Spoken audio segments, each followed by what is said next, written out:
Lately, I have come to surmise that likability is based on vibes. And you can't vibe high if you're living a lie. So don't deny you like roses just because daisies are trending. And don't go through the motions for some prescribed happy ending. Because when you deflect your desires, the message you're sending is fuzzy, hard to trust. If you can't be true to you, how could you be true to us? But self-assurance conveys someone who means what they say. They're not going to play or people please, and in a way that puts us at ease. It's so refreshing to see a demonstration of integrity when someone is so honest. They show up, not necessarily how they want to be, but simply as they are. Because the fabricated version would quite simply be subpar. Likeability, at least in part, is based on vibes, and you can't vibe high if you're living a lie. That is an original poem of mine that can be found in my book called Create and Receive, Make and Believe, Finding Peace Through Primarily Positive Poetry, available on Amazon at the link in the description. But I'm sharing that because I really want to give you permission to view being yourself as being honest. And that's what we're going to talk about in today's video. So often we feel like we have to put on a front or be someone else to appease others in order to be attractive for others. But being yourself and being 100% true to your authentic spirit and soul is the most attractive thing you could possibly do. And we're going to talk about that here. My name is Trisha Veldman. I am a speech, communication, and confidence coach. And I am so incredibly passionate about helping people express who they are, share their stories, and feel confident in their own skin to be able to do so. And I'm passionate about that because this is something that I've had to work on for a very long time until when I finally reached that point of like, oh, I can be myself and people actually like me more. I can do the things I've always wanted to and surprise myself along the way with different creative ventures or different encounters with people and actually be happier and more fulfilled by doing things that scare me. Amazing. And so now what I love to do is take all the things that I'm learning for myself and share them with the world. So as I mentioned, I have a poetry book. You can find that in the description. I also have an online course called Show Up Sure, Secrets to Embody Confidence for a Lifetime. And I offer private as well as corporate and group coaching. All of that is on my website, powerfulandpoised.com. But without further ado, today I really wanted to talk about some of the themes that I touched on in that poem. It is a very common misconception that we need to change who we are in order to be liked. And this is something that we all do because we're conditioned from a young age that certain traits and qualities are desirable and that certain qualities are more attractive. And we see other people get rewarded for those qualities. And so we think, oh, if I could just be like them, maybe people would like me more. And there are a million other dynamics that play based on how our caregivers respond to us, how our friends at school respond to us, that shape the way that we try to mold and conform ourselves to fit in certain boxes. And it really also depends on what society rewards and what we feel safe receiving and how we feel safe showing up in the world.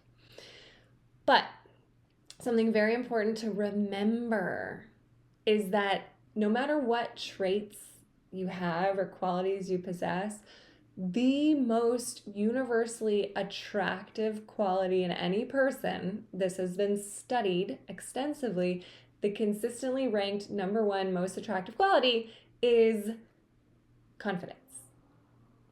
And I have various videos on how to be more confident, which I will link here, that you can check out. But in a nutshell, if you want to be attractive, be confident.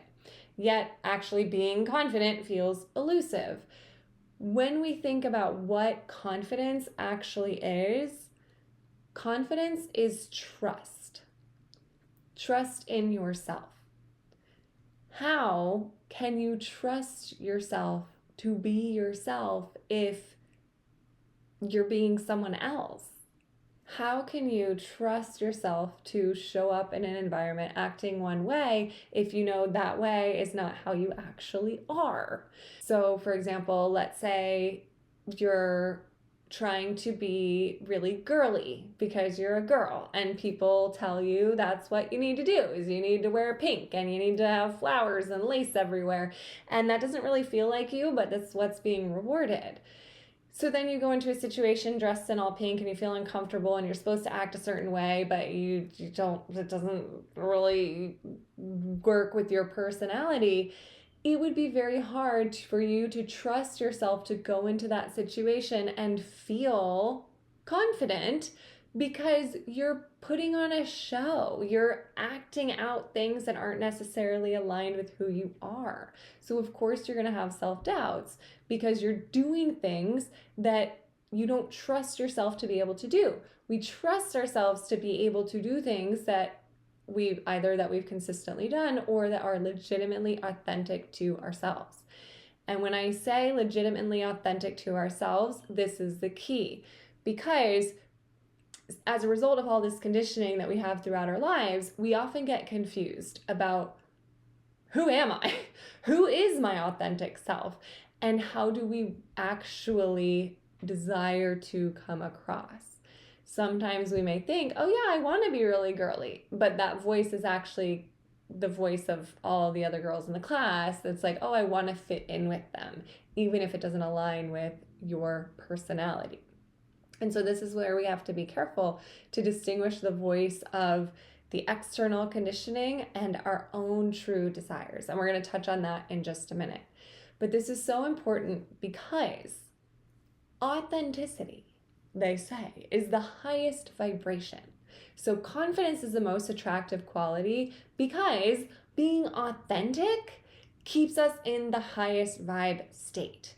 We feel the best when we are authentic and true to ourselves.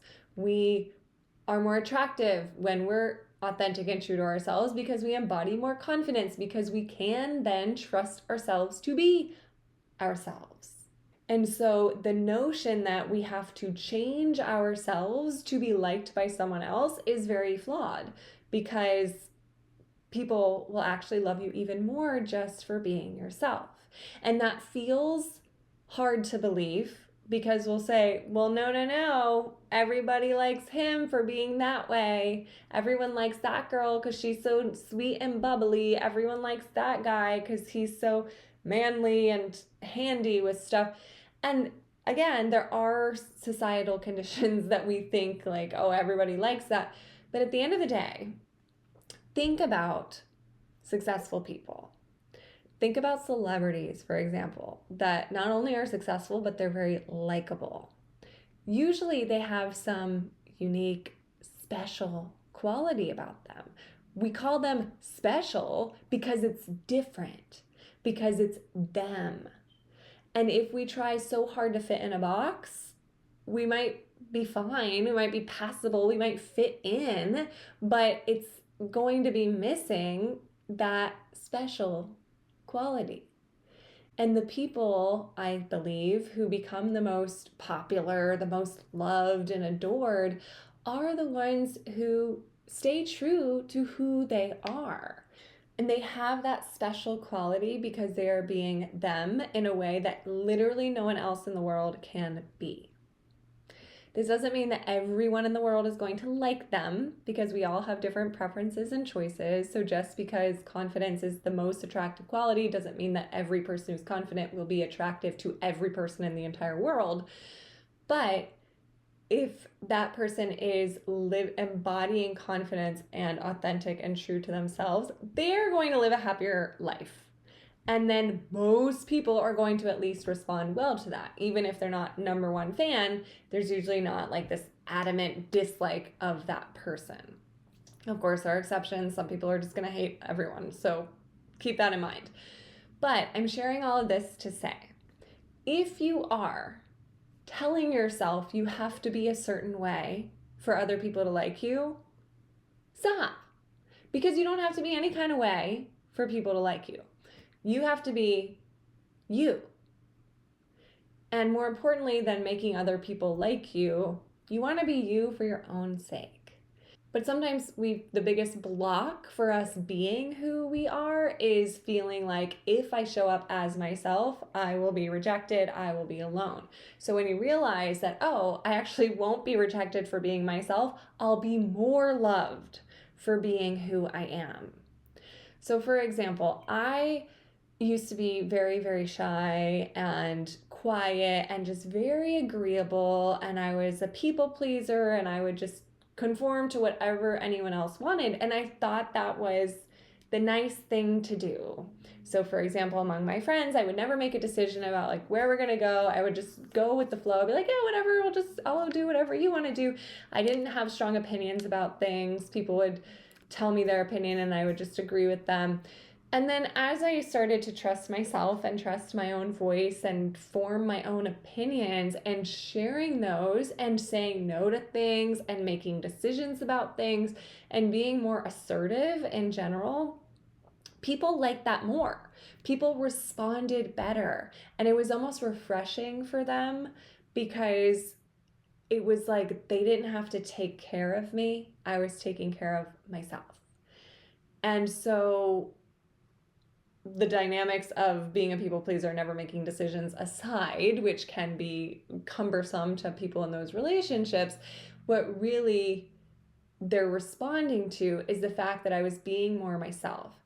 And my fear that I will be rejected if I'm too much, if I'm too loud, if I have too strong of opinions was totally invalid because it actually made them want to be around me more. We want to be around people who are honest, right? And so this is not to shame yourself. You're not intentionally lying if you're being someone you're not. But when you reframe the whole feeling of trying to be someone else for other people's sake, you reframe that as being dishonest. So not sharing your opinion when you have an opinion is being dishonest in a way.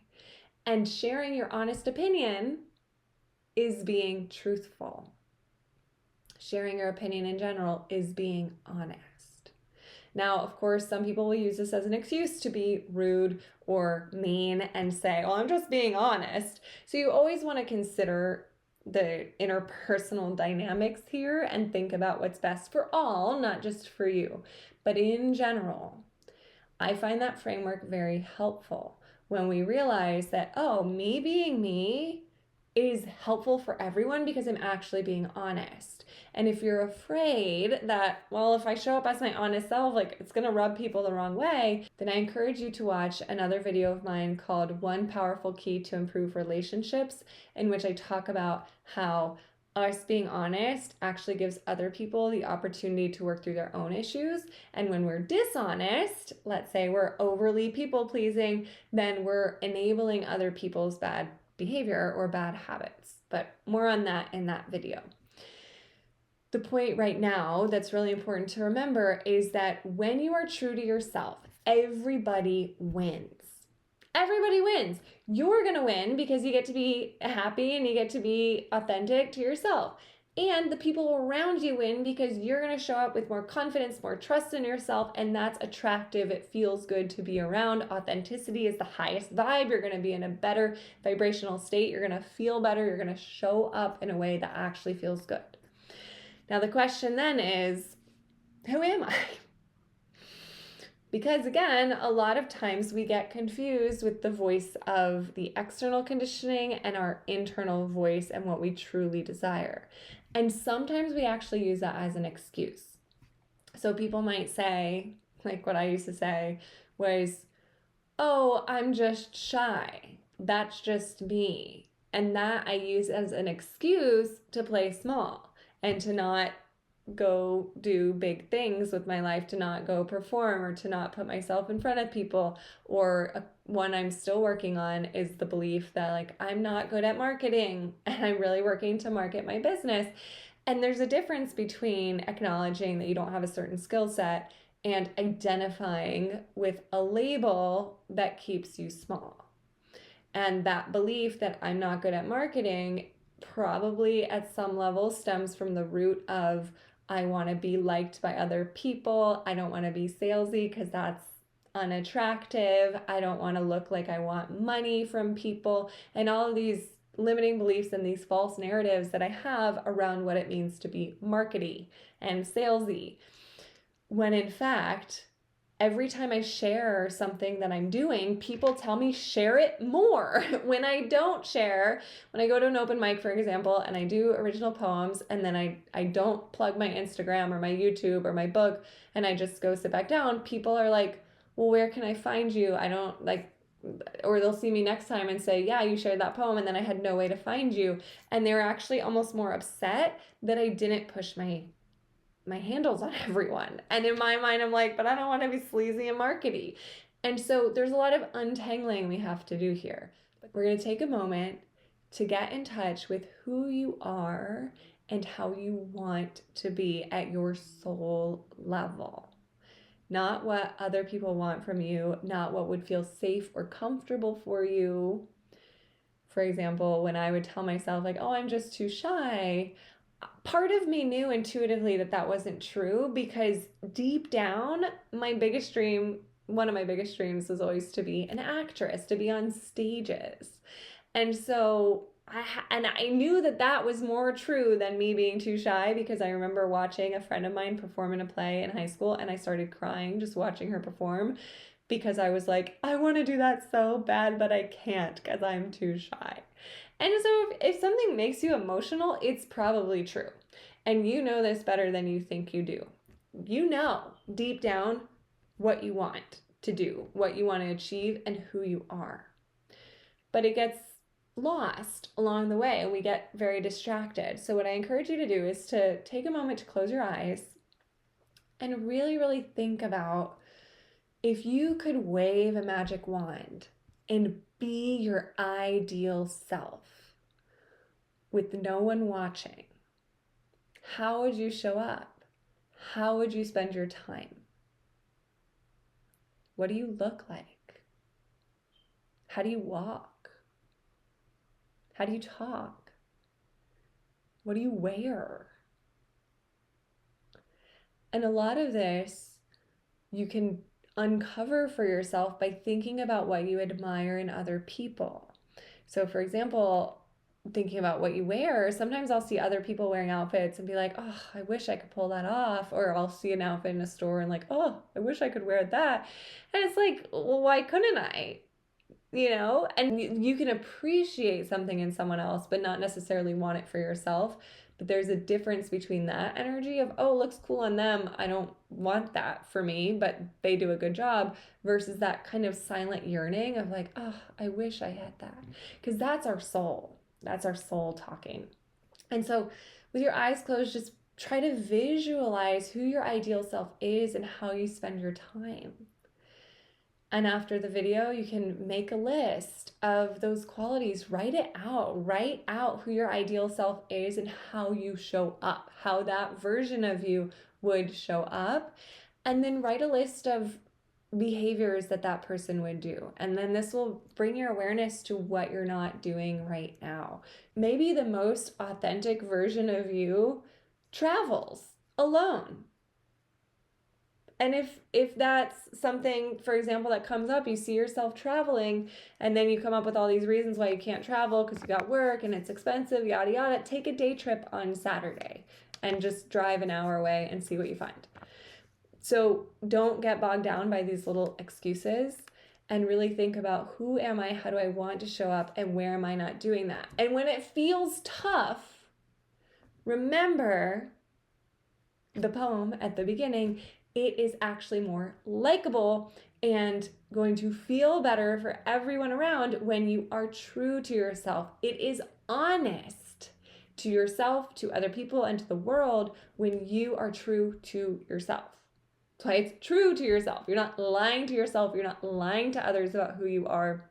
You're actually embodying the qualities that your soul wants you to embody. And there was a line in the poem about self-assurance convey someone who means what they say. They're not going to play or people please, and in a way that puts us at ease. Because when someone is authentic and confident and honest, the reason we like that is because it lets us trust them. If they trust themselves, we have more reason to be able to trust them. We feel good in their presence.